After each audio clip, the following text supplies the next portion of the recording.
حضرت عائشہ صدیقہ رضی اللہ تعالیٰ عنہ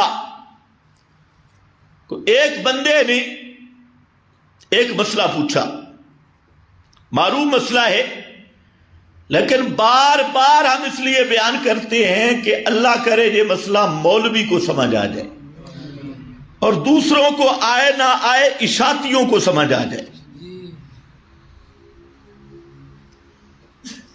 تو بڑا فخر کرتے ہیں ہم قرآن پڑھاتی ہیں، پڑھاتی ہیں، اور جب بحث آ جائے تو پھر جاتے ہیں بابے کی طرح، فلانے کی طرح۔ بھائی بابے ہی ماننے تھے نا تو پہلے بھی بڑے بڑے بابے موجود تھے۔ اور یہ یاد رکھو، فرقہ واریت کی لعنت یہاں سے شروع ہوتی ہے کہ جب کوئی پارٹی کہتی ہے میرے حضرت صاحب کی یہ تحقیق ہے اور اس تحقیق کے تم سب پابند ہو۔ عجیب بات ہے، میں کبھی کہا کرتا ہوں خدا کے بندے، پہلی بات تو یہ ہے کہ باب عقائد میں تقلید حرام ہے، سن لو۔ تم مقلد ہو یا غیر مقلد؟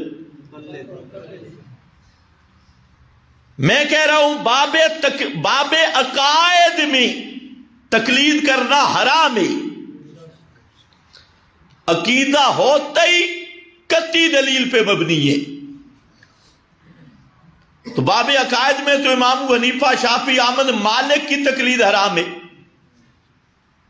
ہم کئی جاہلوں کو یہاں سے بھی پیٹ میں درد ہوگا۔ اور پھر مقلد کا قول فروعات میں بھی حجت نہیں۔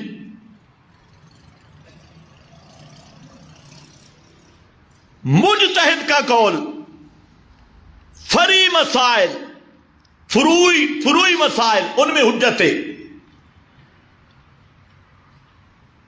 لیکن جہاں منصوص مسائل ہیں تو وہاں تو کسی امام کی بات بھی ان کے مقابلہ میں ماننا خالص شرک ہے۔ کیا ہے؟ شرک فی الحکم ہے، شرک فی الحاکمیت ہے۔ اسی کو تو قرآن نے کہا اتخذوا احبارہم ورہبانہم اربابا من دون اللہ۔ فروعات میں ہم امام اعظم امام ابو حنیفہ رحمہ اللہ کی تقلید کرتے ہیں، لیکن کان کھول کے سن لو، اندھی تقلید امام ابو حنیفہ کی بھی نہیں کرتے۔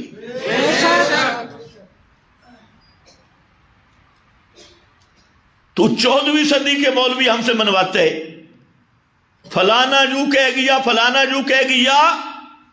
میں کبھی کبھی طالب علموں کو کہتا رہتا ہوں،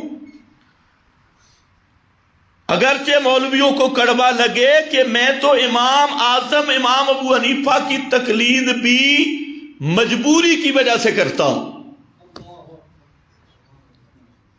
اور وہ بھی چند مسائل ہیں، چند مسائل میں مجبوراً ان کی بات مانتی ہیں، لیکن وہ بھی اندھا نہیں کہ نص کچھ ہو، قال الامام کچھ ہو، اور ہم کہیں جی ہم تو یجب علینا قول امامنا، ہم پہ تو اپنے امام کی قول اتباع تقلید و امامنا یہ واجب ہے، یہ کفر ہے۔ قرآن و سنت کے مد مقابل، یہ مد مقابل سمجھنا بہت ساروں کو یہ معنی بھی سمجھ نہیں آتا، نص کے مقابلہ میں کسی امام کی تقلید کرتا ہے بعد اتمام حجت کے تو وہ شخص اصلی کافر ہے۔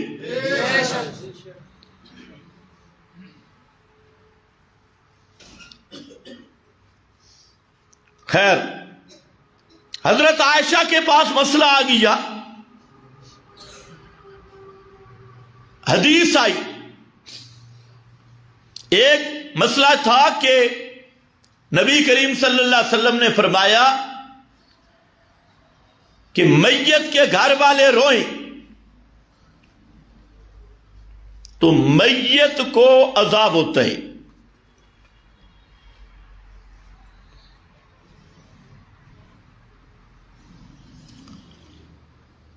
میت کے گھر والے روئیں تو میت کو عذاب ہوتا ہے.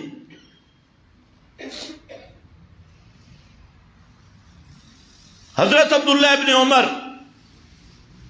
نے حدیث بیان کی، فرمایا اللہ کی رحمت ابن عمر پر بھول گئی ہے، اس طرح نہیں ہو سکتا. اور جہاں جملہ کیا فرمایا، حسبکم القرآن، وہی جملہ آ گیا، حسبکم القرآن، اور تمہیں قرآن کافی ہے. قرآن کیا کہہ رہا ہے؟ لا تزر وازرۃ وزر اخری، کرے کوئی بھرے کوئی، روئیں گھر والے، پھینٹی میت کی نکلے،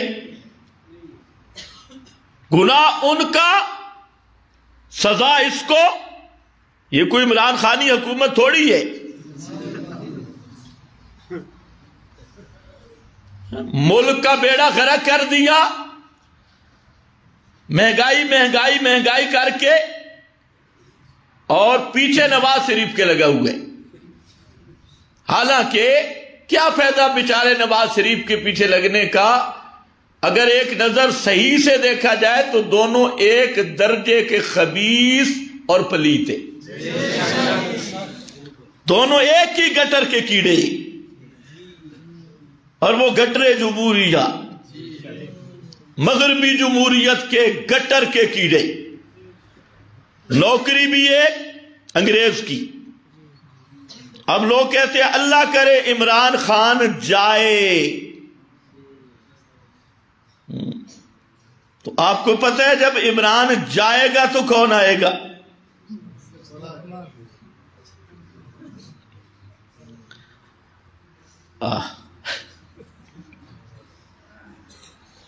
عمران جائے گا تو اس سے بڑا شیطان آئے گا، یہ ذہن میں رکھ لو، اس سے بڑا شیطان. اور یہ تم پہ اللہ کا عذاب ہے، پاکستانی قوم پہ اللہ کا عذاب ہے. اور عذاب اس لیے ہے کہ جس مقصد کے لیے ملک حاصل کیا اس سے غداری کی، اپنے آئین سے غداری کی، قرارداد مقاصد سے غداری کی. ملک تو آیا تھا کتاب و سنت کے نفاذ اور کتاب اللہ کی حکمرانی کے لیے، اس میں انگریز کا کالا قانون جاری کیا. اور جب تک یہ لعنت موجود ہے اس وقت کوئی انسان کا بچہ تمہیں حکمران نہیں مل سکتا، چاہے داڑھی والا ہو تو چاہے کلین شیپ ہو، ایک دوسرے سے بڑھ کے ابلیس آپ کو ملیں گے.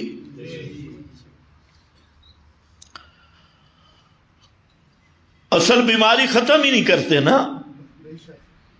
خیر، حضرت عائشہ نے فرمایا حسبکم القرآن